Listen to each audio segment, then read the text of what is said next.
Yeah, the going with some birds material didn't do much.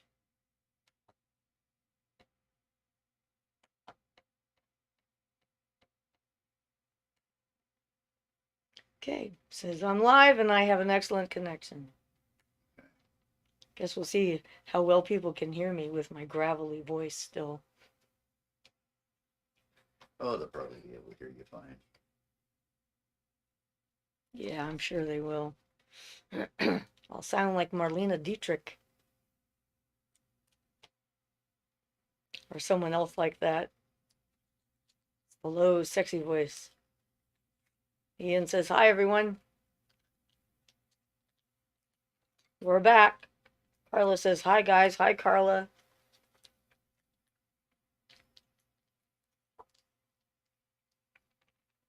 Ian says, blessed be and welcome to our channel.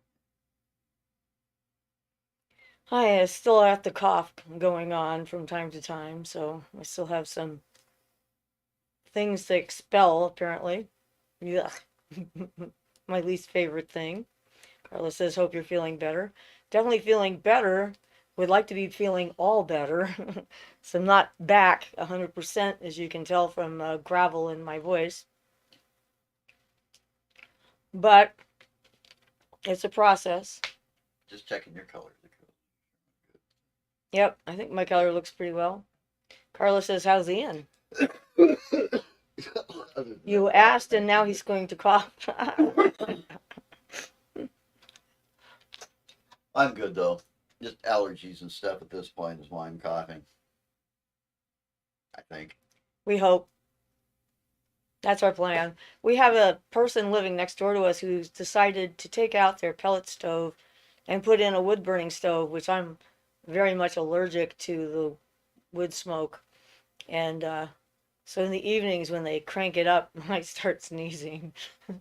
So that's fun. Yeah, pellet stoves are way cleaner. Teresa says, hi there. I just got my cookie dough made in time and my cabbage buns just finished baking. Yay for cabbage buns and cookie dough. Sounds like a condition to me. Sorry. Apparently, cabbage buns sounds like a condition. Don't make me, laugh too much today because I might start coughing if I laugh too much. Okay. Carla says, oh no, I heard him. Hugs to you both. Healing vibes. Won't poke you then. Don't poke me. Oh, the wood stoves cause some irritation for sure.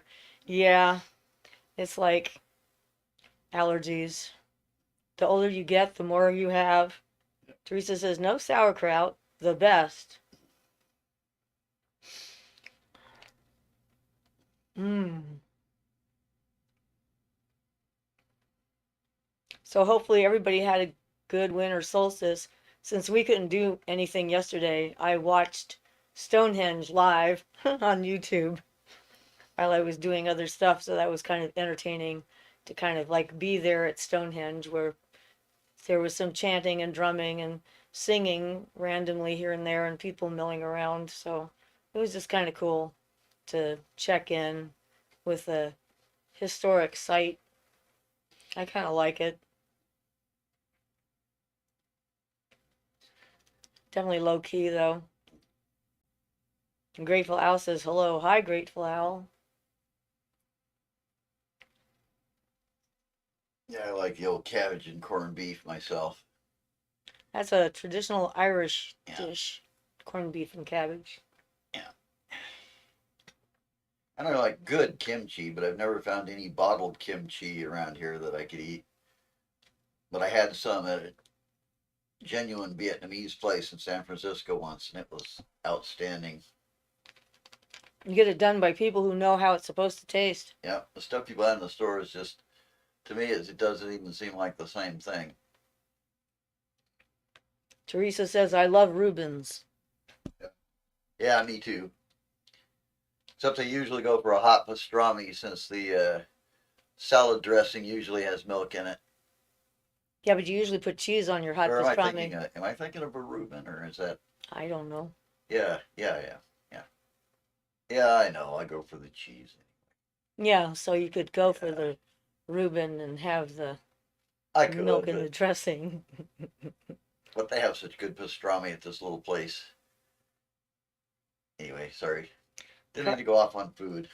Carla says, I stayed in too, other than a country drive. Made a psychic herb bottle, so still worked some solstice magic, lit some candles. Cool. I had a dream last night, which was so interesting and like unexpected. I saw this, I was looking at the night sky and there were no clouds, and I saw all this light coming off of one part of the sky and these patterns, waves, like bubbles coming off of it. And I realized it was a supernova. And I was trying to figure out which star had gone supernova. And in the dream, I take out my phone with my star map app on it. And I'm trying to figure out, and it was Betelgeuse. And then I'm like, wait a minute, that is supposed to be going supernova soon. So apparently, I saw it supernovaed. I don't know if that means we're going to see it soon or not, but it was kind of interesting. Some of the stuff you come up with in dreams is always surprising, but it's pretty cool to look at. And I have a friend who's really hoping that Betelgeuse is going to go supernova in our lifetime so he can see it.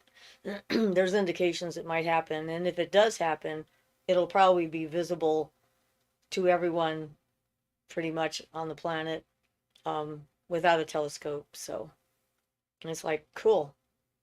But why I dreamt it, I have no idea. It was interesting, explosive residue left behind with the light stuff. Aaron says, hello, how are you feeling? Better. Still coughing, unfortunately. And I might have given myself a hernia last night. So that'll be something to potentially deal with in the future. I have to hold my stomach in when I'm coughing now because something happened in the middle of the night that felt like it tore something. Hoping it was just a muscle and not a hernia, but we'll see. It's feeling better as long as I'm not coughing too much and I'm holding it in when I cough. So Teresa says, are you looking forward to Musk becoming Speaker of the House? Oh no, I am not. And I didn't think someone who wasn't already a congressperson could become Speaker, but then I found out apparently they can appoint anyone to be Speaker of the House. I'm like, if they get enough votes. And I'm like, no, no, no, no. I am totally dead set against that. Completely, 100%, 1,000%, 10,000%. I think he's about the worst person I can think of in the country to become Speaker of the House and be in charge of whether bills get looked at or not. That's one of the powers of the Speaker. So yeah, not a happy place. We'll see what happens. Because all we can do is sit back and watch the disasters happen one after another. Teresa says scary stuff. Yeah. But while we were sick, we had an interesting UFO event that happened off the coast of Oregon here, actually over our town. So that was kind of interesting. We did a fair amount of research to find out more about it when we heard about it. And it's a pretty classic, UAP sighting. Had 4 different airlines with their resultant pilots and co-pilots witness the event, talking to air traffic control about what they were seeing. And at least one of them had a collision alarm, the life flight. Right, a collision alarm went off on one of the planes, and they were, they all saw 4 lights, and they were at various altitudes from 14,000 up to 50,000 feet. They're moving from one to the other. And they were moving back and forth. Apparently in a corkscrew pattern. Yeah, the one in front of the life flight was a corkscrew kind of flight pattern in front of them at one point. And yeah, some idiot got on the news and declared that it was a misidentification of Starlink. And I'm like, seriously, it had no similarities to Starlink except for the fact that it was a light. And it was like the only thing. And I think the pilots are going to think that, Yeah, his assumption was pilots get tricked really easily. I'm like, they're supposed to know what's going on in the airspace around them. That's kind of their job. And yeah, so it was definitely interesting. And I thought very classic because it was the red orbs apparently, which are becoming the most common sightings lately in the last while of that kind of thing. Yeah. So anyway, it was like, wow. Carla says anyone can be speaker, but I didn't realize a foreigner could be speaker. Carpetbagger, anyhow. Some dude says hi and Merry Christmas. Hi, some dude. And Happy Solstice. Christmas is in a few days. I guess in England they call it Happy Christmas, so whatever. Happy, merry. Yeah, in England it's Happy Christmas and here it's Merry Christmas. Who knows? Used to be have a gay Christmas. Did it? Well, yeah, when they just use that to mean merry or whatever. Ah, right. Okay. Instead of have a Merry Christmas, it was have a gay Christmas. Yeah. That was one of the things. Yeah, Before gay became to mean something different. right. A racist slur. Yeah, everything's Well, not shifts racist so around. much, but definitely a slur. Yeah, slur, yeah. Teresa says, I watched the video on making a scrying mirror. Ian mentioned using chamomile tea as a condenser. How do you do that exactly and why? You do it by making a strong tea and putting it on the stuff. And the reason is because it helps to maintain the charge of energy that you put on it for a longer period of time and makes it stronger. Yeah, it makes it easier to charge up, and it holds on to the energy because glass and things by themselves aren't necessarily all that easy to charge up. It takes a lot more oomph. So, especially for somebody who's starting out on stuff, it just makes it absorb the energy much easier. And the idea is to either paint it on the back and let it dry, or what I do because it holds more, I usually soak up a bunch of the strong tea in a paper towel, and then I fold those up and put those in the back on the back surface of the mirror, so they help take the charge because glass can be kind of hard to charge up. It's doable, but why not make it easy? So that's what the fluid condenser does. It just makes charging things easy. And chamomile is universal, or like a black tea, or there's a compound universal condenser that Barton uh, gives a recipe for that you can use for any energy whatsoever, pretty much. So they're universal, and same with chamomile. But if you want to get specific, you can make like a fire one or a water one, depending on exactly what kind of energy you're going to use. Right. Or planetary one. Yeah. He's got them for all the different spheres and stuff. So Teresa says, so after the paint dries and then put a wet towel on that? No. Oh, you put it on the back side. You soak up chamomile tea, and you soak it up in a paper towel and let it dry. Then once it's dry, You can put it anywhere. you can put it behind the mirror, usually attach it to the back of the mirror. Usually if you're using like a picture frame for a mirror or something like that with a cardboard backing on it, you just put it in between the cardboard and the mirror once it's dry. Says it's called a fluid condenser doesn't mean it has to stay liquid. It's called a fluid condenser because it condenses down the electromagnetic fluid, which is a whole another subject. But it's called a fluid condenser for that reason, not that it remains fluid. You make it as a fluid and let it dry. So it condenses the electromagnetic fluids down, or the magnetic and electric, depending if you get specific. Yeah, I used that on a card. I found a card one day of an angel's back, which is kind of an unusual. You don't usually see an angel just their back. And I thought how perfect that would be as a guardian of threshold. And so I used the chamomile tea condenser on the card and then charged up the card to help the people that were coming into my office leave behind their everyday worries and thought forms and stuff like that when they came in for massage and healing work, and to keep my space clear. And so it worked really well for that. And since I could see its back, then I could visualize its front. So you can use it for literally any magical project you're doing if you're going to be putting energy into it to charge it up. Yeah, both chamomile and a strong black tea work for good for universal. They're not as powerful as the compound one, but then that takes a lot of work to make and a lot of ingredients. Yes, we still have to make another batch. Yeah. It's like, it's a commitment. There's a lot of, 15 different herbs and stuff Something in it. like that, yeah. And some other things. So Carla says, that's how I knew you were the real deal, the blessing water. Thank you. Robert says, hello, Siofra, I'm back. Did you miss me? Because I did. Hello, 100% of everyone else. Laugh out loud. Teresa says, I got it. Thanks.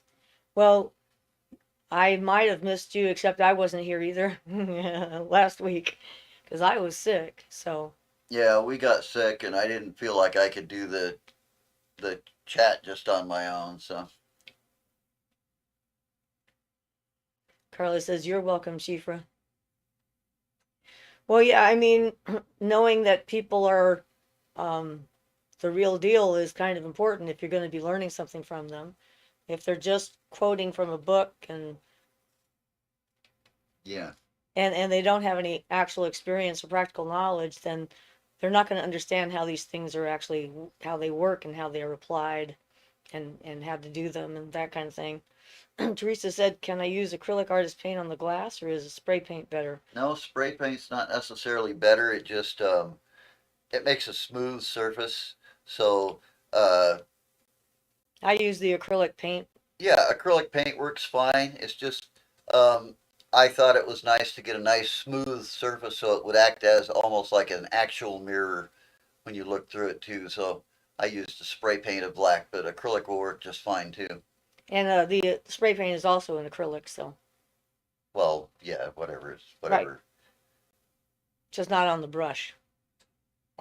So acrylic paint Well, it works could be fine. enamel or any other kind of spray paint, but yes, yeah, the kind of paint isn't so much important. Just to make a nice black surface. Carla says, "I enjoy you guys so very much. Thank you. It's fun to be enjoyed. Much better than the opposite." Yeah, that kind of yeah, some ancient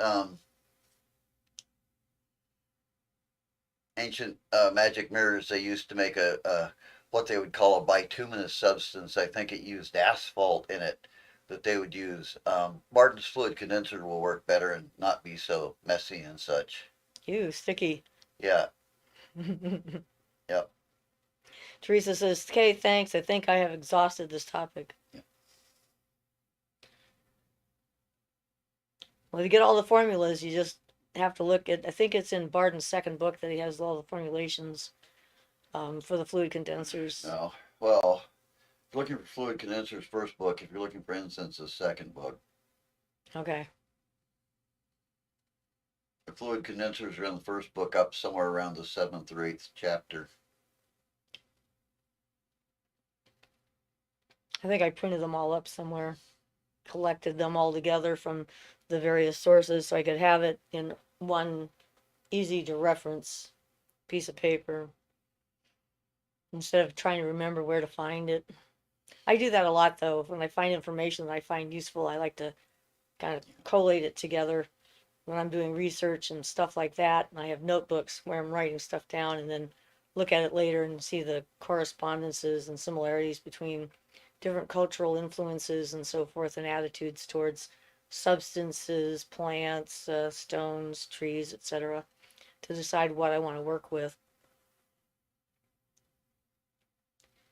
Robert says, Shifra, how many books do you read per year? At the moment, hardly any because I'm mostly just into practical application of things. I used to read a lot more books, but At some point, you've got so much knowledge in you, you just need to act on some of it and use it, because you just keep accumulating more.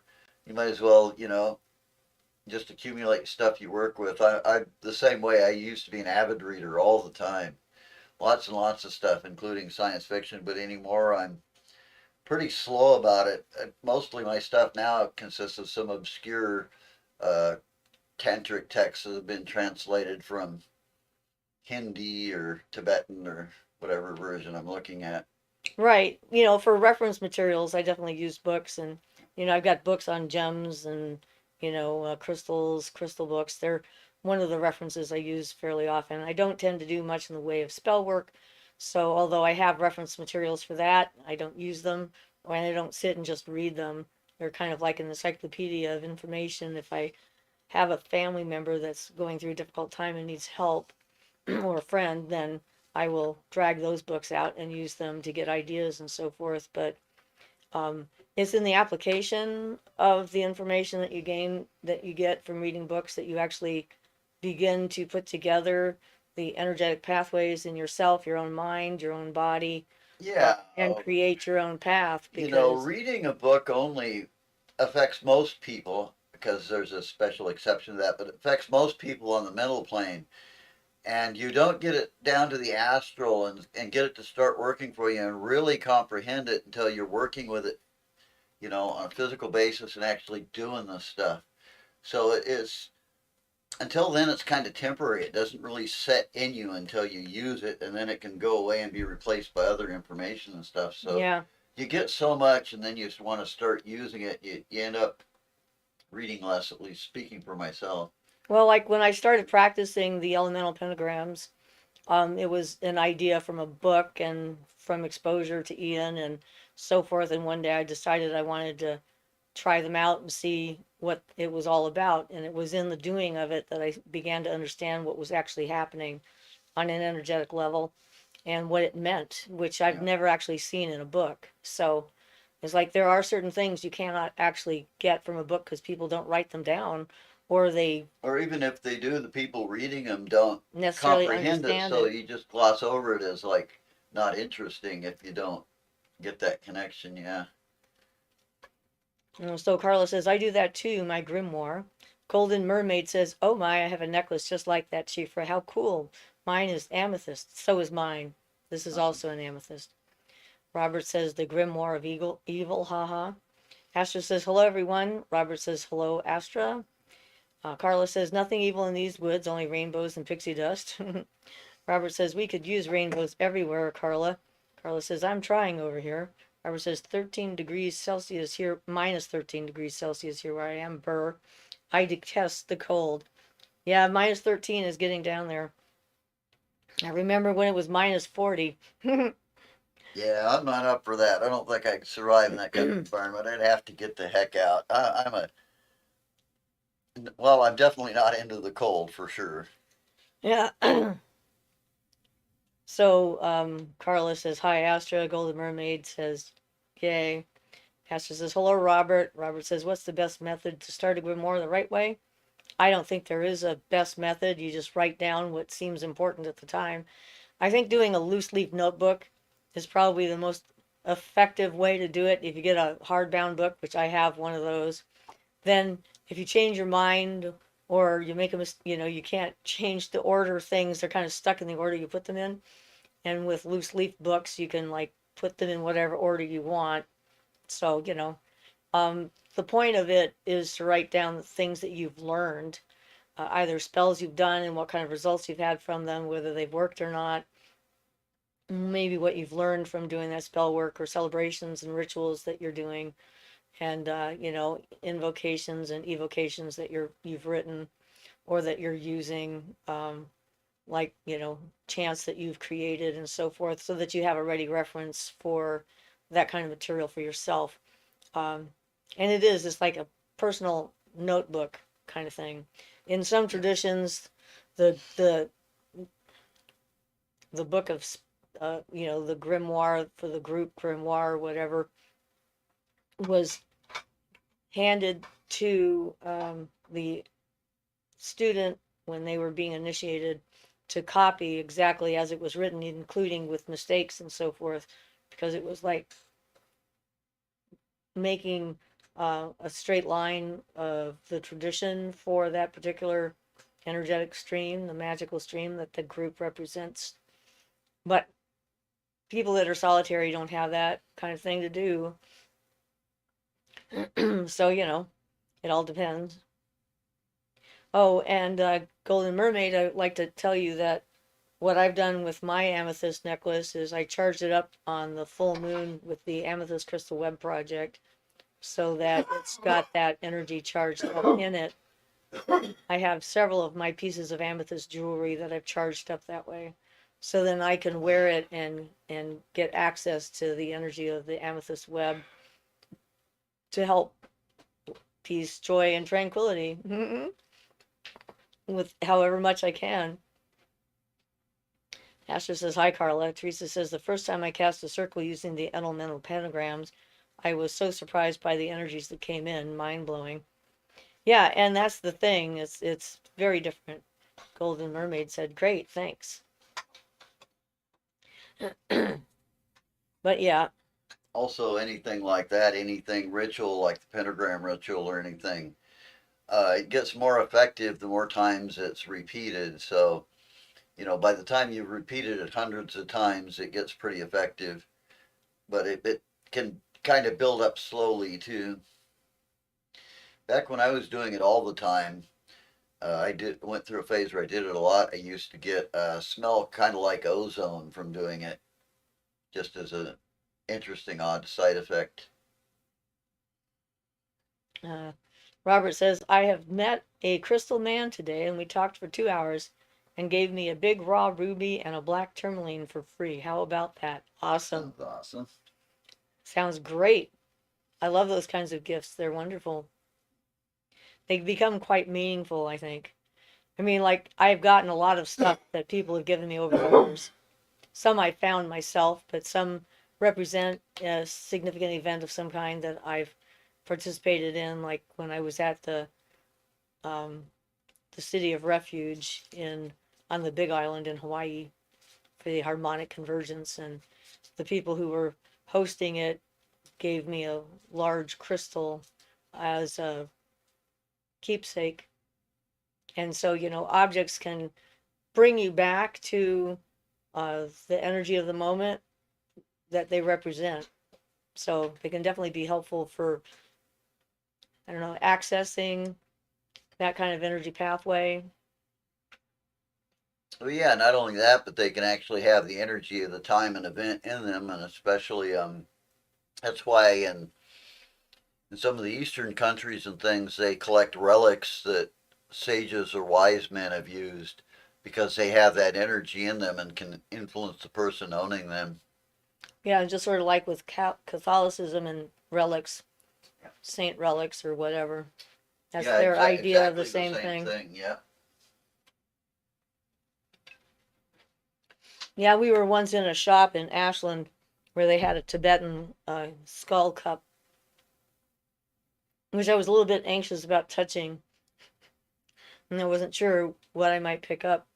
But he let us handle it, and it was nice. So they in Tibet they use human bones, especially the ones that are of the monks and sacred people and so forth that they have around there. They use their bones because they can't bury the dead because there's too much permafrost and they can't do that kind of thing anyway. And so they reuse their bones for all kinds of things. And the skull cup is one of the ones that's a special honor, I guess. If your skull is turned into a cup, that must mean you were pretty special.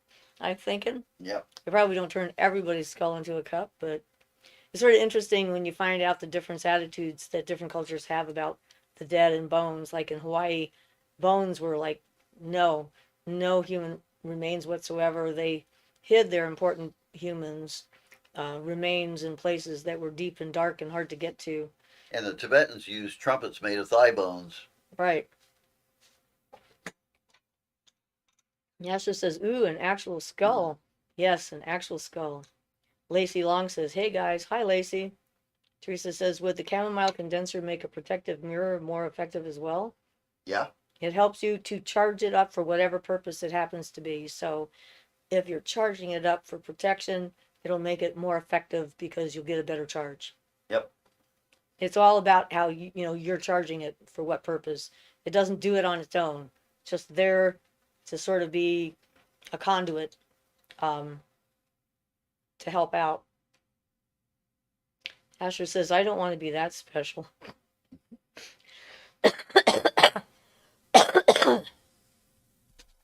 Yeah. But yeah, it was interesting in Hawaii and learning about their culture. I actually drank out of a skull cup once, for what that's worth. Was that at a ritual? Like an initiation ritual or I'm not going to say. okay, never mind. Was that some ritual? Well, it is a cup, so I'm assuming you're Yeah. supposed to be drinking out of it. Well, yeah. I mean, I've had various psychometry works because of that imprinting of energy onto an object. That's what it's all about. And so, if you are able to pick up the energy of the object, you can often get impressions from the previous owner, the energy that they placed in it, things that happened around the object, and that kind of thing. This is one of the reasons why I can't use Tibetan crystals, because I did a psychometry reading on one, and unfortunately, it was one that was mined in a horrific manner, and it had all that energy attached to it. So I'm afraid to touch another one. It's like, okay, this is like holding a giant hot poker. I don't think I want to try that again. But it has helped me read any number of objects, and I have to be careful when I go shopping sometimes. If I'm going to a secondhand store, if I'm too sensitive, then I have to stop touching things, because then it's like picking up stuff everywhere. Yeah. Betty B says, I'm glad you are both back and hopefully feeling a bit better. Yes, Yep. definitely feeling a bit better. Asher says, haha, Ian, that's very metal. Yeah. Robert says, yeah, metal. Drinking Thanks. from a skull. Yep. Carla says, a nun gave me a holy water bottle when I was in second grade. I still have it and fill it with my own holy water. Cool. Awesome. That is cool. Robert says, cool, Carla. Yeah, I concur. That's cool. It's like, why not? It's very old and potent. Yeah, it's been used for the same kind of thing for a long period of time, so it's going to imbue that. That's how Yeah. objects become sacred. Yeah. Is by how they're treated and what they're used for. Any object can become a sacred object if it is treated with the utmost respect and honored for its purpose and used only for its purpose, kind of thing. Yes. And Which the is, more repeatedly it's used the same way, the more quote unquote holy and energetic it can become. yes. So apply that thinking to your own magical tools. Absolutely. That's why it's a bad idea for other people to touch your tools, because they have a lot of your personal energy in them. I'm still annoyed by that man who picked up my Athame. Well, what can happen is, even unless you charge your tools specifically to not be affected by anybody else's thought forms and things, depending on what energy you're using, it could be dissipated by other people's thought forms thinking about it, depending on how many people are thinking about it and such. I mean, you could get their energy can mix with yours, and that's how an item gets desecrated. And then you need to either banish it and reconsecrate it or something and get all the foreign energy out of it and stuff. Um, it depends. If the person doesn't have very powerful thought forms, they probably won't affect it much at all. So it depends. And it depends on the item. I mean, I did not want to deconsecrate my Athame. I'd had it for 30 Well, years at that exactly. point. And so I got rid of his energy, but without doing that. But it Well, took a yeah. while to the point where I could pick it up and not think about him. And so then I knew I had succeeded. But it was very annoying because I'm like, seriously, Yeah, what the and hell's that's wrong it. with you? Once Impolite. once you get enough of your energy and you get very sensitive to it, that object starts having more and more of a link with the person that made it and that uses it, and then it's going to be more and more obnoxious if anybody plays with it or fools around with it in an inappropriate manner. Like suggesting someone cut a piece of pie with your Athame. Yeah. So Robert says, Siofra, how do I enchant a key? The purpose is to attract financial abundance. Well, usually you use a skeleton key for that purpose in general, because they can open up lots of different kinds of locks and doors. I think it represents a more universal kind of key. Right. Exactly. And you can pick those up at secondhand stores, antique shops, and so forth. They usually will have like a pile of old keys that you can rummage through and pick one that you like the looks of or something like that. And depending on how you want to enchant it, it's going to be up to you. I mean, you might want to tie like a green ribbon around it, because green often represents abundance. You might want to work with it on a Thursday, Jupiter's day, is also, or on a Sunday, or both, because both of them are associated with wealth and abundance and so forth. And focus when you're charging up the key the purpose to opening up new opportunities and doors. Then of course you have to pay attention when they are there before you, because it's not just what you do with the key, but it's also how you follow through in your real life, with actions after the fact. It's like magic is there to maybe nudge you in a certain direction, let the universe know what you're looking for, and that you're open to it. But then it's still up to you to take advantage of the opportunities that might appear because of that. And with that kind of thing, a lot of times I like to, if I'm going to be charging up an object specifically for that, I like to say, as long as this object, this working that I'm doing isn't going to come true for me by harming someone else. Like if you're looking for financial wealth, a family member dying and leaving you a bunch of money can be one way you can get financial wealth. But that would not be the way I would want to get it. So, so I try to be specific with that kind of thing. So that would be, and you can put it in, a cauldron or a bowl or whatever with money in the bowl and other things that have value to you, or things that might represent the kind of job you're looking for, an item from, that particular skill set that you have, to again help to it. All of that kind of stuff is kind of a way of working symbolically with the universe to kind of give it direction. You're trying to attract and go along in a certain direction, and you're opening up that pathway. And so symbols is the way that we can communicate directly with the universe and let it know what it is that we're looking for, and then the universe can work on it and bring stuff to us. We still have the right to decide whether it's the right thing for us or not. Just because we've opened ourselves up to something doesn't mean we have to take it. And yeah, so. Yeah, good explanation.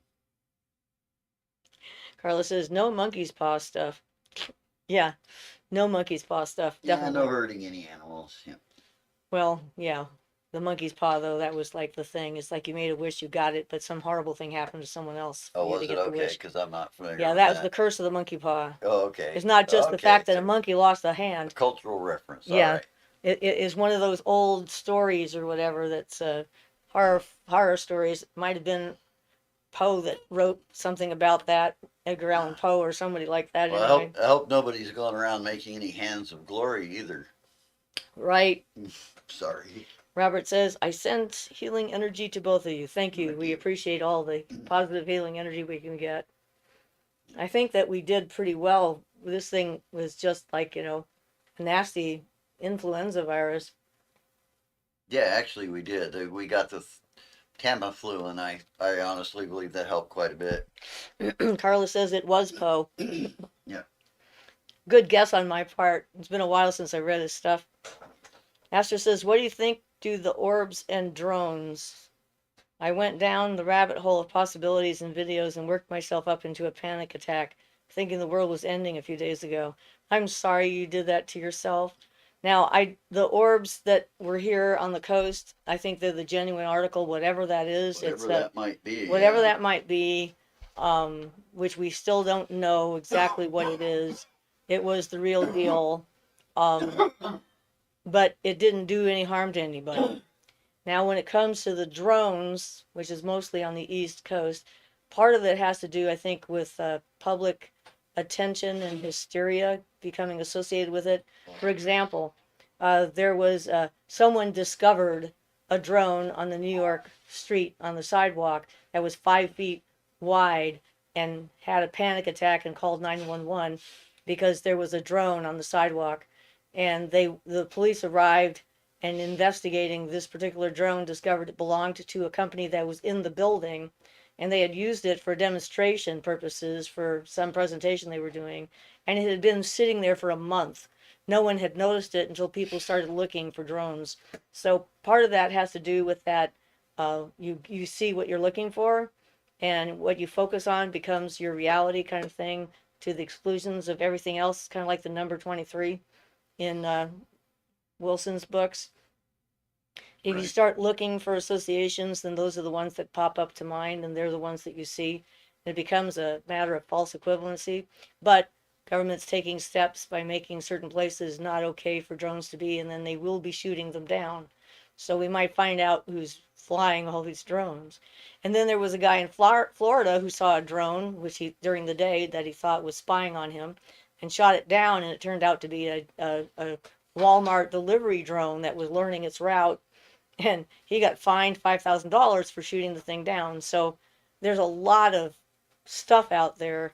Um, I'm not too worried about the drones. I just think that whoever's doing this at this point probably is afraid to come forward.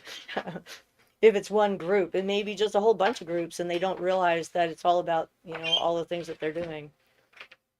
But yeah, we have to be careful of going down that particular rabbit hole, because it doesn't behoove us to fan the flames of paranoia and panic, because then it's harder for us to think straight and figure out what's really going on.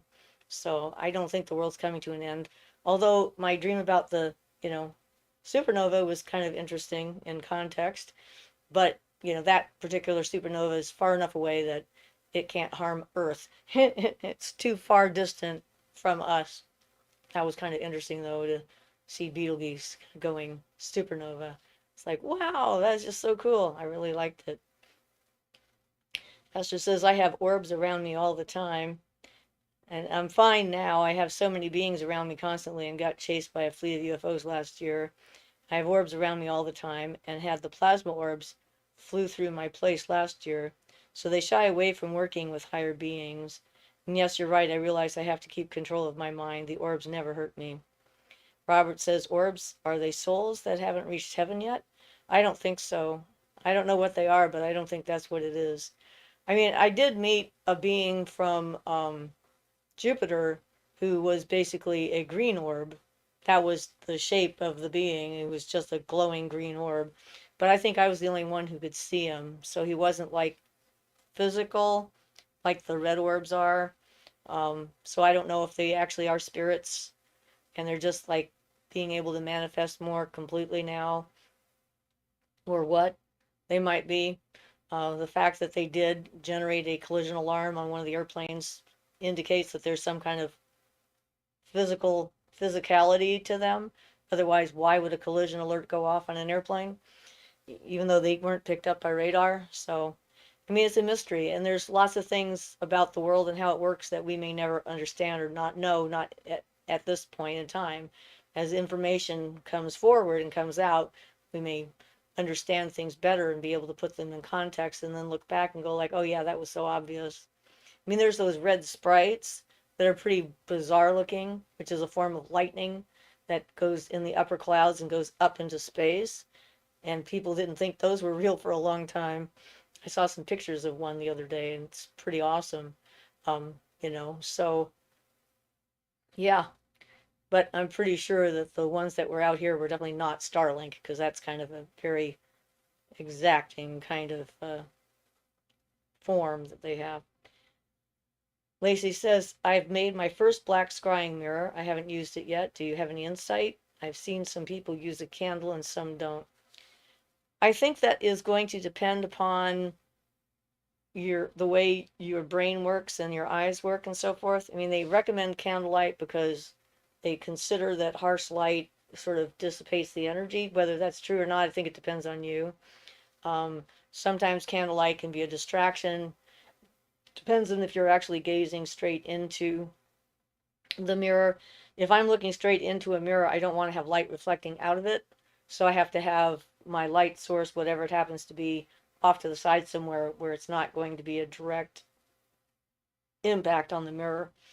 But you're trying to see mostly with your astral vision, and your clairvoyant vision.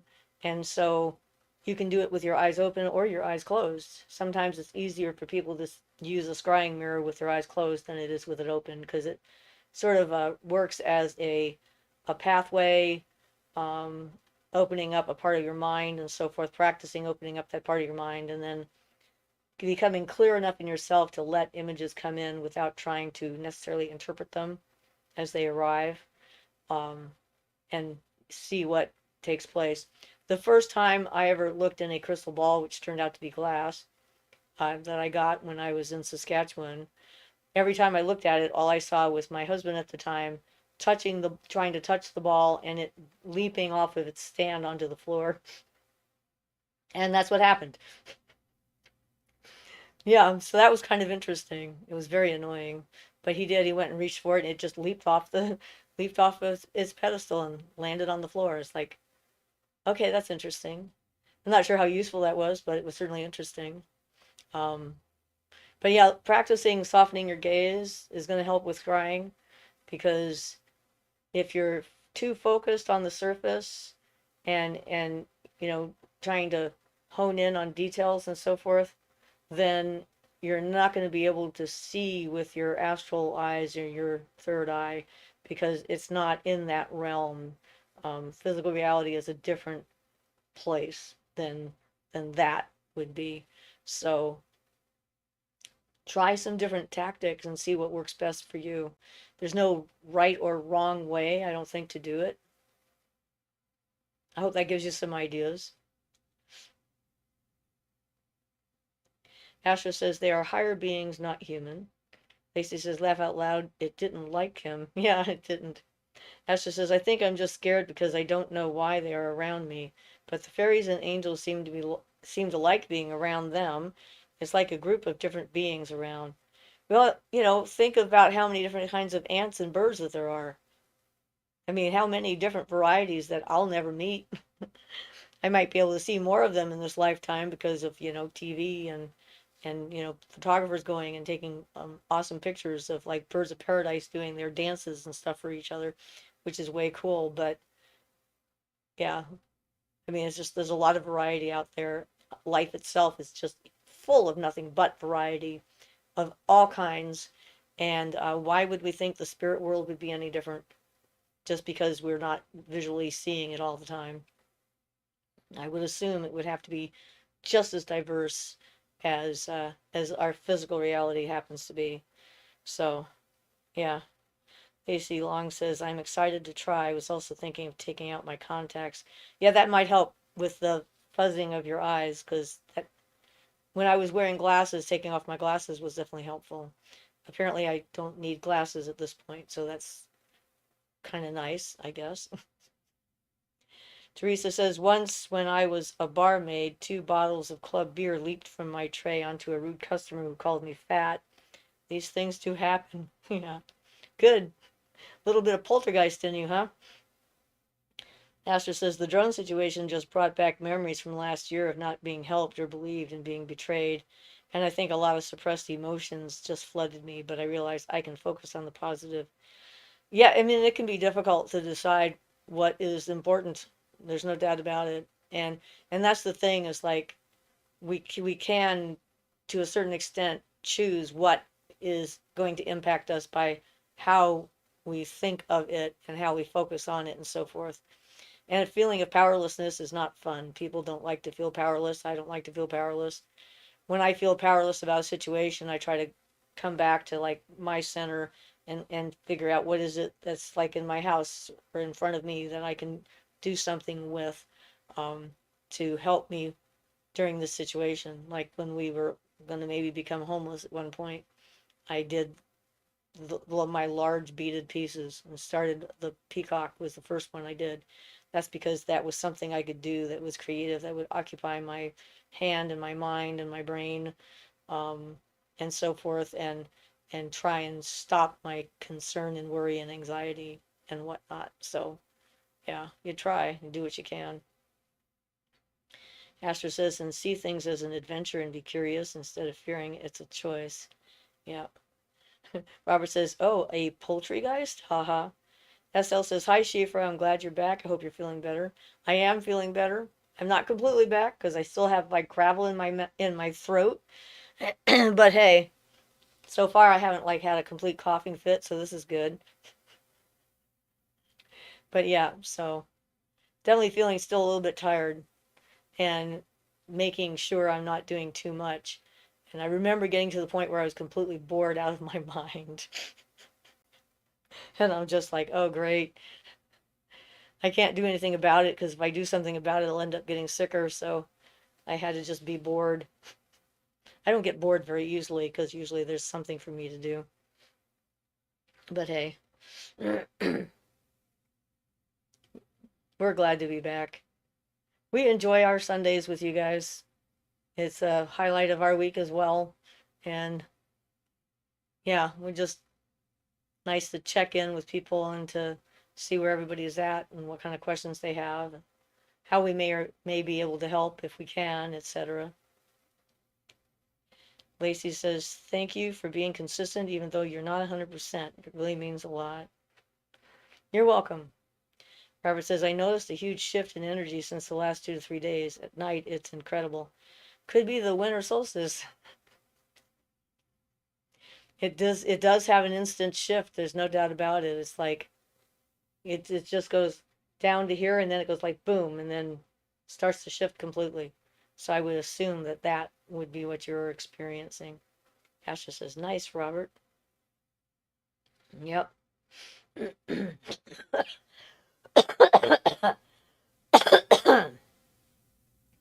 Robert says, yes, it could very well be the winter solstice.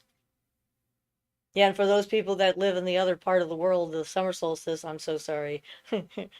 Things are going to go downhill for you while they go uphill for us. It's like, yeah, what fun.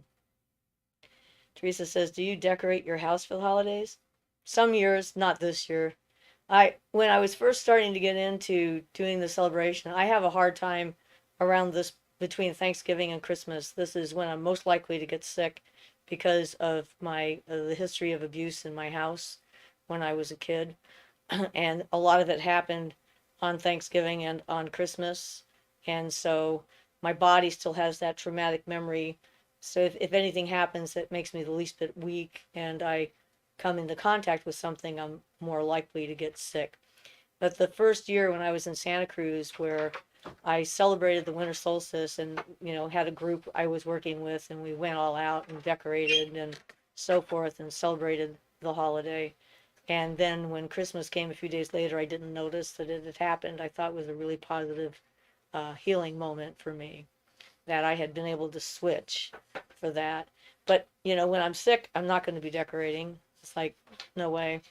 And a lot of times, it's like my neighbors do so much decorating as it is. I let them do it. I don't always feel the urge to put stuff up on my door in my house or what have you for that. Yeah, we have plenty of stuff to put up, Yeah, but not, but yeah. I don't feel like it. Yeah. It's like every day is a celebration for me anyway, Yeah. as far as magic and spirituality and stuff goes. It's just acknowledging what's happening.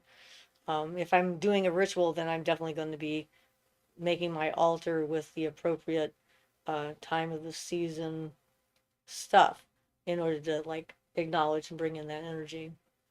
But yeah, this was definitely a low key solstice. It's just like we're supposed to go. My son is having a little get together after our live show, and I'm not gonna go because I don't feel up to it yet. I don't want to wear myself out completely. Robert says it's like when night comes, I feel like a hammer on my energy. Nah, I don't have the moolah for the decoration. You did, Lacey? I must be compatible with this sort of energy. You've been enjoying the energy shift. Teresa says, I haven't decorated for years, but might make a centerpiece if friends stop by. Carla says, my festiveness ended at my silver pine cones. As far as decorations are concerned, yeah. As long as they don't smell like those cinnamon ones you buy at Safeway. Boy, we can't even go in the door of that. Not just Safeway, place. they're in every friggin' store, and they started putting them out at the beginning of November. Wouldn't be so bad if they were lightly cinnamon scented, but they are cinnamon scented. Yeah, they make me stop breathing. I have to find out where they are and go to the other end of the store as quickly as possible. I'm just like, it's not real cinnamon. It's artificial something or other, and it's just obnoxious as hell. Yep. Whoever thought that was a good idea overdid it, big time. Robert says, for a cold, use green adventurine. I did used it, and 4 hours later, gone. Yay. Carla says, migraine inducing, yes. Asher says, laugh out loud, those cones. Robert says, wear it around your neck where it's better effective. Not the cones, though, the green adventuring. Asher says, I like the cinnamon brooms at Trader Joe's. They smell natural. Well, yeah, we like the smell of cinnamon if it doesn't Actual like cinnamon. overpower you and knock you dead. Yeah, and the thing is, a lot of stuff that's sold as cinnamon isn't actually real cinnamon anyway. Yeah. You have to actually look for actual real cinnamon. There's things that are cinnamon-like. Most of it's cassia, which is almost identical to cinnamon. Very but similar. Cassia is not quite actual cinnamon. But it's yeah. not actual cinnamon. Yeah. Yep. But yes, depending on what you're doing. Robert says cinnamon toast. Wow, yummy. Yeah, most of what we buy in the U.S. as cinnamon is actually the cassia. SL says I'm more likely to decorate for Samhain than Yule. Yeah, me too. Yeah. Carla says Ceylon is what you want. Ceylon cinnamon. Robert says now I just think of donuts and cookies. I like my cinnamon sugar toasts in the evening sometimes. Grateful House says probably burned their nasal cavity out, so they kept adding more until they could smell it. Yeah. That could be. Uh-oh. Guys made me laugh. Here comes the coughing. Ah. Yeah, it was one interesting side effect of my nasal surgery that I underwent was I can smell things a lot better now. Now I notice some obnoxious smells I never noticed before. And you're like, what is that? Yep.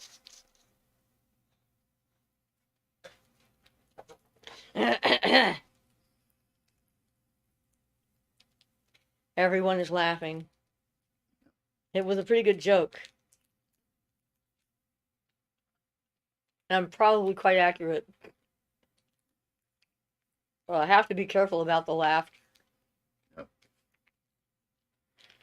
Anyhow, Robert says, but I strongly recommend Green Adventuring necklace. That stuff is blazing fast and healer like crazy. I think what I have right now is just a bracelet.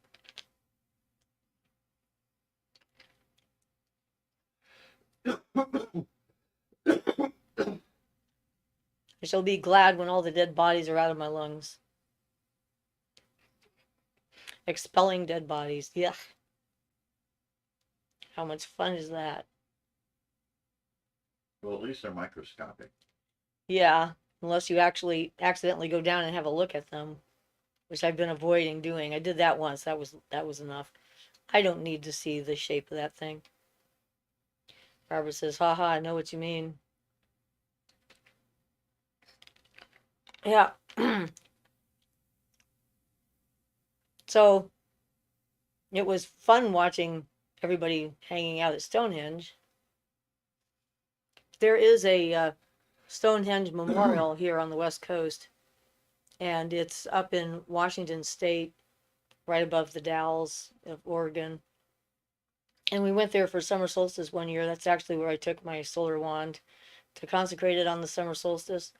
And they were washing the memorial on the summer solstice, which was very annoying for everyone concerned, considering. But the guy, Sam Hill, he's the one who had it built. He was a vet. Came back from the war, World War I think, and he saw Stonehenge and was enamored of it and did a replica, a smaller unit. Yeah, I think I believe it's supposed to actually be correctly aligned right to the I think compass. It's supposed to be, yeah, and they included the stones that aren't there anymore, the missing stones. So it's kind of interesting to be able to walk through and see what it would have looked like when it was built. But yeah, he was an interesting guy. Teresa says, I have a rock that I think is geode. Would you happen to know the best way to crack one open? I think there's with a I diamond think it saw? needs to be sawn open. Yeah, if you want to keep it in A rock saw. I think that's the only way to keep like crystals and stuff. Yeah, I would intact contact your inside. local rock hounding group and find out if they have a rock saw, or place that sells crystals. They might have one. Robert says, I can't wear amethyst all day. It provokes my ego bad. I'm sorry. I like amethyst. Carla says, I saw some pictures of the Stonehenge Fest. SL says, I'm guessing you guys already talked about the drones. Yes, we did. Robert says stoned edge, drones henge, orbs henge. Okay. Carlos says we have something called Columcille Megalith Park that's kind of like it. Interesting sounding. Yeah, I mean, the Stonehenge Memorial is a new kind of thing. It was done as a war memorial for veterans in Washington State. But Sam Hill was an interesting character. He had his wife Mary, he built her a castle replica when they were together. And after she died, he turned their house into a museum. And they have the largest collection of um, ancient chess pieces in the world in that little museum, which Yeah, and is really quite a they surprise. have some original Rodins, and they have the Queen of Romanian's Royal Royal Regalia. Regalia. And they have a wonderful statue of Artemis, which is quite spectacular. And for a tiny little place in the middle of absolute nowhere, Yeah, um, it was an amazing. You wouldn't expect to see things like that except at like a museum in New York or Washington D.C. or some large city or European center or something like that. So it is really quite remarkable. And it made me think, since his name was Sam Hill, my mother used to have this phrase she said all the time, "What in the Sam Hill do you think you're doing?" And I always wondered, what the hell is that? So I'm thinking this was this actual Sam Hill. And he came back and he started doing all this weird stuff, and people were going, Sam Hill, what the hell are you doing? And it turned into, what in Sam Hill do you think you're doing? My mother found out okay. about it somehow. I don't know, but it was pretty entertaining. Carlos says we have something. Oh, Teresa says in Winnipeg we have Garbage Hill, no Stonehenge replicas. Robert says I started to study numerology and astrology, the old one based on minus 10 BC, not the current one. It has many similar Kabbalah, excuse me, Kabbalah links. And Carlos says, Teresa, if it's a geode, it should be light for its size, and you shake it. Sometimes you can hear rattling. Not always, though. Easiest way at home is to crack it open. To crack it open is to put it in a sock and slam it against a tree or a rock? Probably against another rock. Or hit it with a hammer? Hit it with a hammer or something. I Yeah. guess we'll wait and see what she says to do with it. Kind of depends, though. I'd be concerned I'd crush whatever. So if you can I crack guess it open kind the of depends what shell. kind of it is. Yeah. Teresa says, thanks, Carla. We found a whole bunch of thunder eggs. Yeah. Asher says, is it normal to not feel like you don't know who you are anymore during a Kundalini or alien invasion? I don't want my life to revolve around what I'm being, so I have to ignore the beings. Um, I think it's probably normal to be in sort of a feeling like you're in an in-between state because you're transforming from one kind of a person to another. Robert says, Kabbalah dates back how many centuries? Many, many. I don't know for sure exactly, but it's back to the time before the Hebrew language that's in use now was used. When Aramaic was the thing, and that was the original sacred language that was used for the Kabbalah. So I don't know how many thousands and thousands of years ago that's been, but it's way back in history. And according to some authors like Barden, uh, the Kabbalah pre-existed the um, Hebrew versions of it too. You want to look at one of the ancient Kabbalistic documents, things like the Sefer Yetzirah, the Book of Formation, that kind of thing. Pretty ancient. So I don't know, but it's way back in history. I know that for sure. It's only part of the Jewish history. Yeah, like I say, before even the modern Hebrew language was used, back when it was Aramaic, and that's when the language actually looked like the things. The letter Aleph for an ox actually looked like a plow. It was like an A laid on its side with a slash across it. And it was back before then, back when that was being developed, when the Hebrew version was being developed, and that was like, yeah, I don't know, thousands of years ago. I'm Ash not good on history though, so Sagaro said, why W, Teresa? Astra says, I think YW's you're welcome. Astra says, I feel invaded. I don't care if they are aliens or angels or fairies. They're all annoying me and I don't wish to see them right now. I flipped them all off yesterday. They're physically in my room. My place looks like sparkling lights everywhere. I filmed it many times. I just want a normal life. This is nuts. Carla Also, says, you are the master of your domain, Astra. Demand they leave or not. You don't have to, but you're the master of your domain. yeah, Boundaries. yeah. Gotta have boundaries. I know they're hard to do, though.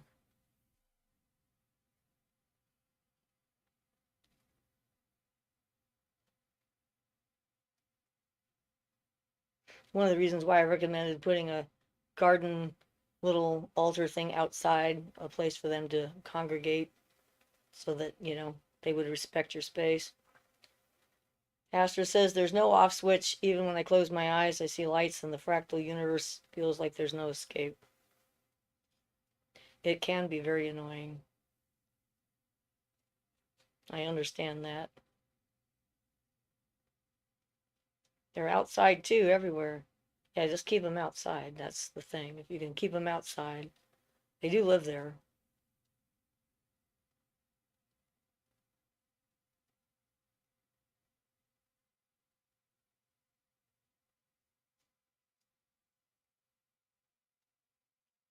Push them out the door. Be demanding. Natural authority. Got to use it. Yeah.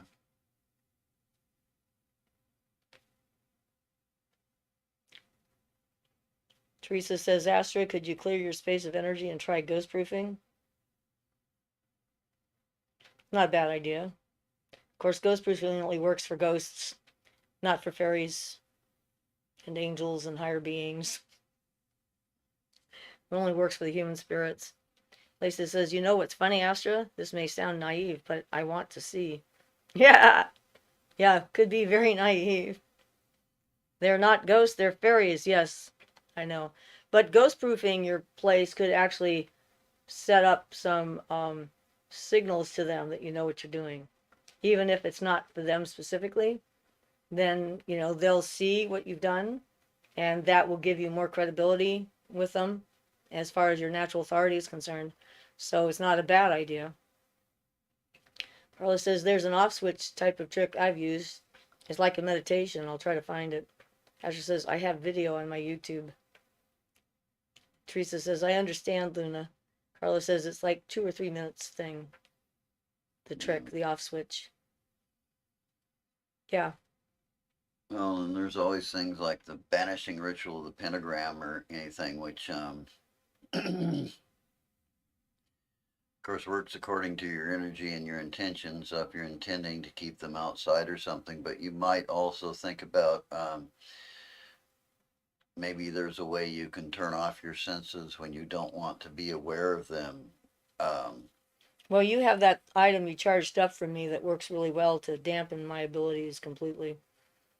yeah, And stops them from coming around when I get overwhelmed. but that's kind of like a, Specialty item. well, yeah, and sort of like a, you know, You can do it. You charged it up, but not everybody would be able to use it. well, or charge it up, yeah. And I've threatened them with it from time to time. Don't make me bring out my rock. Yeah, that one is basically charged Kabbalistically, so I wouldn't know how to really reproduce that with another kind of charge. But yeah, that one is like an insulator, basically insulates from everything. So you might need to set up something like that or something to dull your, like when you want to get to sleep or something like charging up a Labradorite to keep them off when you don't want them. If you want something like that to work, just part of the time you can always cover it in silk when you don't want it to work. Yeah, that's how mine is. Yeah. And I haven't had to use it this time when I was sick. A lot of times when I was sick, my ability to control what's going on is limited. But this time I didn't need to use it. So that's probably progress on my part. But when we went down to the cabin the year before last, it was like they were all so excited to see me. Nobody would listen. And they kept coming around. So I had to bring out the rock and then they all left. I'm like, okay, I guess we can't play. She's not cooperating.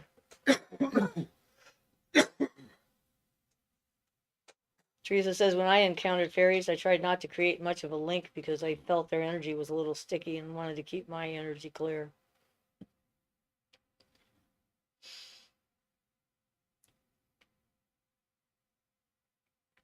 Main thing is to take care of yourself and your health, and your mental health is part of that. So whether you see them or not, you know that they're there.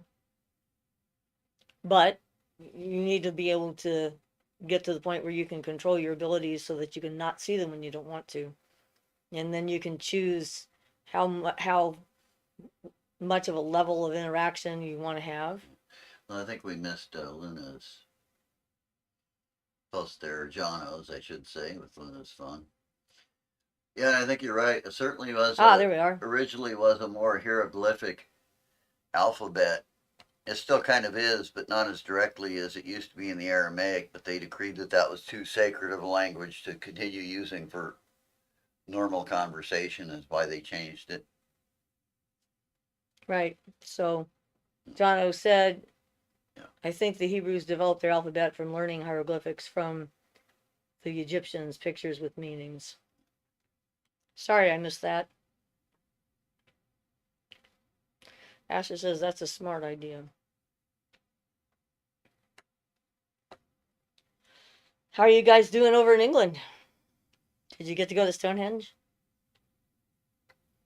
I watched Stonehenge on YouTube live. The British Historical Society or something or other had a live feed from Stonehenge. It was kind of fun. There was a lot of people there. There were. I guess it'd be the time for it. I mean, it was like, a rather important day. I thought it was kind of cool. I wondered what the energy would feel like to be there in person. Considering how much I felt the energy at the power spot down in southern Oregon and then at the medicine wheel up in southern Saskatchewan. It's like, I bet it'd be pretty awesome. Maybe one of these days we'll go over there and have a sit down on the Salisbury Plains. Shaylin says, can you share one or few of your own fairy stories, please? Much love to you and your channel. Thank you, Shaylin. I encounter them on a pretty regular basis, so I've always surprised when I encounter them just sort of randomly. We went to a hot springs in Oregon one year, and we were just we walked across the bridge that was over the river and the hot creek that they had, and I saw a large blue fairy by a hydrangea, which I've since learned they've cut down, so she's probably not there anymore. And I had my staff with me, and she was interested in my staff and wanted to look at it. And so I walked over with my staff and held it out to her so she could touch it. And then she told me to take some of the flowers from her plant so that I could take her presence and energy with me.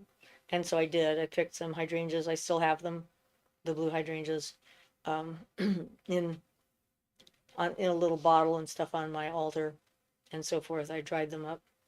And I think that dried flowers work really well for certain kinds of fairy energy. Like I have rose petals from my garden that I dry. I've got 4 different colors of roses that I dried. So I have them, and I have my fairy wand. And so I came up with the idea, which I haven't done yet, of actually hanging a bottle of whatever plant it was off of my fairy wand in order to connect more directly with the spirit of that plant or the fairy of that plant.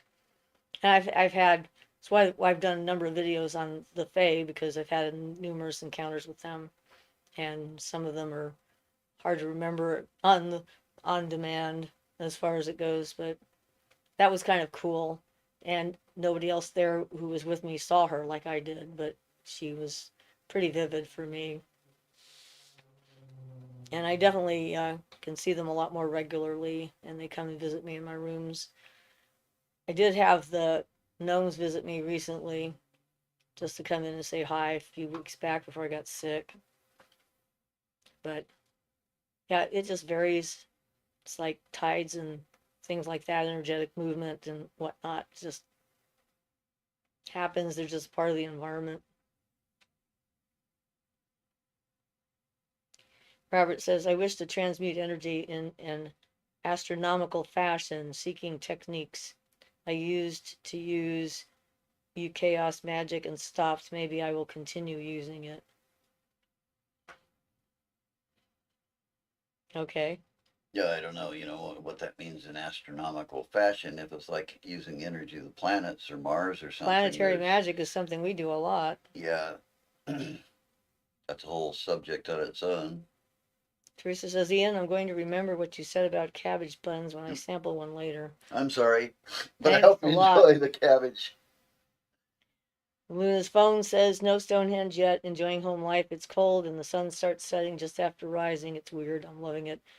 Ouija for the house ghost after Christmas for the kids. Shay says, I hope you and Ian are able to go to Stonehenge for Solstice 1 year soon. We need to figure out how to send you. Hi, Shay. Asher says, I think I just need more peace and I'm not sure how to consistently get that. I should probably meditate more. Hopefully that'll help. Robert says, yes, planetary magic, indeed, rather cosmic. Carla says, do you ever dance with them, the Fae? I invited the divine to dance and make a safe passageway for the Fae folk. I do aura dancing for them, make color sparkles and things like that with them, and have since I was little. I like to use the colors of my aura to make things move around, and they like that. It's pretty. So, sort of. And I've been an inspirational dancer ever since I can remember. So, I've done a lot of dancing. One of the most amazing dances I think I ever did was up north at a women's festival and around the pit where they had made the salmon. And the woman who'd organized it had missed the dance that I'd done earlier, and I wasn't a belly dancer yet. It was just before I learned belly dancing particularly. But I was always dancing with veils and with my energy and my hands and stuff like that. And so I agreed to do a second performance, and I went out and I was doing it around the fire pit in the night. And apparently, unbeknownst to me, because I was in the moment and not paying attention to what was going on around me, the northern lights were dancing with me. They said that every time I moved my arm, the northern lights went across the sky. And some of the women that witnessed it came up to me in tears afterwards and said they'd never seen anything like it before. So, yeah, I guess that would be a yes. It's kind of interesting. I have a strong connection with northern lights when I live in an area where they are. And a lot of times I can feel them coming or hear them coming before I can see them. And I know that they're on their way. So, yeah, it's kind of cool. Robert says, what is the best way to meditate? Whichever way works. Good question. I wanted to add one thing for Robert, though. If you're interested in the planetary stuff, if you haven't already, you should familiarize yourself with what's called the planetary squares, which is a square of numbers that represents the planet. And you'll find them like the Saturn square is a 3 by 3 magical square. And those things are a good way to start. You usually find them listed along with the intelligence of the planet and the spirit of the planet and things like that. And that's a good place for you to start making an investigation into that. Meditation question is a good question. It depends on what you consider meditation and what your goal is. A lot of people consider meditation as just being sitting and quiet, which is also difficult to quiet your thoughts and everything.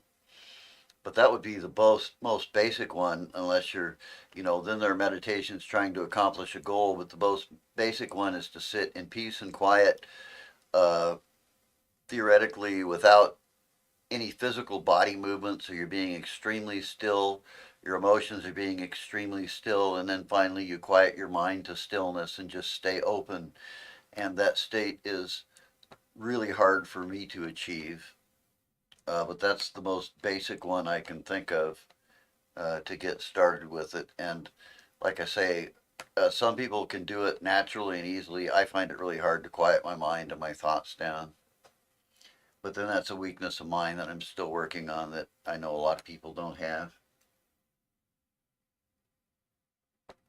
Pastor says it's not so much of the beings, but feeling safe and at peace while sensing all this stuff my brain has no grid for. Yeah, it can be overwhelming. Carla says, yeah, you do. Same thing. You belly dance? Lacey says, would have loved to see you belly dancing. Do you have any videos? Oh, and with the Northern Lights. Yeah, no actual videos. I have some pictures, but this was before they started using videos much. Carla says, yes. Yep, it's a yes. You know what I'm saying. Robert says, Druids used to dance around a circle. Robert says, thanks, Ian. Carla says, dance with them, Astra. Astra says, oh my God, I've done the aura thing for the fairies. I thought it was just my imagination. I would just imagine my energy changing colors or creating colors in the air. No physical manifestation, though. Carla says, dance. Yes. And I mean, I've been doing the aura dancing since I can remember, since I was little. That was one of the lives I remembered from probably at least the age of 4 or so. Um, and so dancing with my aura was one of the big things, and I've done that in like clubs and stuff like that, dancing with groups of Well, people. it can And actually be quite a magical process if it's followed out. There's some aspects of Dionysus and Bacchus and things with, using wines and things, but the Sufis use forms of dance very powerfully for spiritual development. I don't believe they use any um, mind altering substances with it, just the dances themselves. And theirs is a very disciplined and organized system, but they do use it very practically well, for certainly dancing has different been a way of mystical celebrating experiments and the things. Yeah. spirituality, the African cultures, and Aboriginal cultures and so forth. Well, Dancing yeah, that's has been that's a true. huge Like thing. Santeria and Voodoo, where the dance with the drumming is part of what helps the spirit to come down and materialize down inside the person. So yeah, there's a lot of power in that. It's not something I know much about, but it can be a very powerful form of magic. Yeah, he says, same, Ian. The mind is always racing, but I think I get clarity on those thoughts when I meditate. Astra says, that makes me happy that fairies can see it. I used to pretend I was dancing with lights before my awakening. Maybe that's why I have a fairy infestation. Yes, that could be. They noticed you. Carla says, I've been dancing with the wind since small. Oh, yeah. And yeah, it's like dancing with life, just all the different things that are out there and the movement and so forth, being out in nature with it. Apparently, I've wowed some guys from time to time by spontaneously appearing in the dark and starting to dance with a veil. And they just sort of stand there like staring, dumbfounded, not knowing what to do. I was pretty impactful. Hesha says, that's so cool. I did not know aura dancing was a thing. I thought I was just weird and over imaginative. Lacey says, dancing is a good way to raise energy. Absolutely. It's a great way to raise energy. Yep. And a way to get out of your own way. I mean, when you're moving and you're in your body and you're doing an activity like that, it is a form in itself of meditation, a moving meditation. And so the more you can get into what you're doing, whether it's with music or with nature or both or whatever, the more you get out of your own way and sort of enmesh yourself in the energy of life and reality of what's going on. Yeah, if you'll excuse me for quoting Crowley, he said, inflame yourself in prayer, but that's exactly what he meant. He used, I know he's infamous, but he used all forms of prayer and or dancing and poetry and music to enhance his rituals and things, what he was doing. Um, Having experienced some of those things uh, is very interesting. There's some he made with a lot of Swinburne, how's it pronounced? His poetry? Swinburne, I assume it's yeah, and things like that. So, just speaking of dance and stuff, I don't think people normally focus on that aspect, but Crowley embraced the dance and the poetry and stuff to enhance his own magical workings. And it's a good way to get in touch with your own body and be in your own skin. Yeah. Um, Well, it And then works. And if you get that emotion, if your magic you're trying to do is all just mental, that's the kind of result you'll get. But if you bring it down and get passionate about it and really get some of that energy in there, then it really adds to it. Carla says primal. Yep, Teresa exactly. says there was a person who used to do Tai Chi in the church parking lot that was in view of my apartment window. That was lovely. Yeah, Tai Chi is not quite dance, but is definitely a moving meditation Yes, it and is. in Yeah. energy, moving energy and stuff like that. Slightly different than the Well, dance we're it's thinking of. yeah, doing the results of doing Tai Chi are a lot closer to the results of doing Kundalini exercises and that type of thing. Tai Chi really focuses more on the hara or the Tantien, depending on whether you're talking Chinese or the Japanese word for it. But it's basically the navel chakra and working with that. And Tai Chi definitely wakes up those energies and works with that energy and putting your life force and your focus there and in your waist movement and stuff. Tai Chi is a very good energy form if you're doing it right. Lots in common with the Qigong and other Japanese and Chinese forms. Asha says fairies like to hold hands and dance in circles. It's very cute. They also like storytelling. They're very much into hearing stories about the gods and goddesses and creation and their part in it and how they play their own role and so forth and whatnot. I had that group of fairies when I met the dragon with the two heads that came and followed me back to the cabin and wanted me to tell them stories all night, so I did actually. So Carlos says maybe we can all dance together one day. Yep, dance is a wonderful expression of the human form and feelings, emotions, and stuff like that. I used to dance all the time. I wanted to be a ballet dancer when I was younger. I think I took ballet briefly, but my father put an end to it. Decided That's it too was like bad. bad somehow, would make me Your a father. wuss or something. I don't know what he was thinking. He didn't want me to wear a bra either, so who knows what he was thinking. He thought a bra would make me a prostitute. It was very strange, his thinking. But I think it's all about control, not really about the other stuff. He decided whether it was okay or not. But I used to like do pirouettes in my in the house by myself. I would swing my leg out and figure out how to make myself spin. And there were sometimes I spun pretty fast, and I'm not sure exactly how I managed it. I just kept spinning and spinning and spinning and spinning, and sometimes I think it was a dream. Yeah. Well, watching the ballerinas, I think that'd be just horrible for your feet and Well, the things. way I they mean, did it, oh but yeah, goodness. definitely hard on your toes Uh, and your ligaments and things. But I really wasn't built to be a ballerina. Belly dancing was much more my style. It's much more in line with your natural body movements and so forth. But yeah, it is joy, enjoyment. Joy is a wonderful thing. So yes, it is. absolutely. So it looks like we're almost done. We've been on for an hour and Really, has it 28 minutes. been that long already? Yep, got like 2 minutes. So this is probably a good time to say goodbye. Okay. Well, goodbye, everybody. I'm And I glad you're managed all to get here. through without too much. Astra says, that's cool. You got to belly dance. Yeah, I Not only loved it. that, she's quite gorgeous. Yes. I did Yes. a couple of belly dances for Yep. you that had you speechless. Yep. Astra says, freedom. Yep. And so at least we're back. Yay. And I guess we'll see what happens the coming week. Hopefully, we'll get a couple of videos out since we haven't been well enough to make videos either. Um, so I hope you all had a wonderful solstice, either whichever one you had, and you will continue to heal and get well and so forth. Shay says, I'm glad you're on the mend. Lacey says, enjoy the conversation, guys, as always. Teresa says, cabbage buns, here I come. Feel better soon, you two. Ian says, blessed be everyone. Thank you. It's been wonderful. Carlos says, much love to you guys. Meet Yule.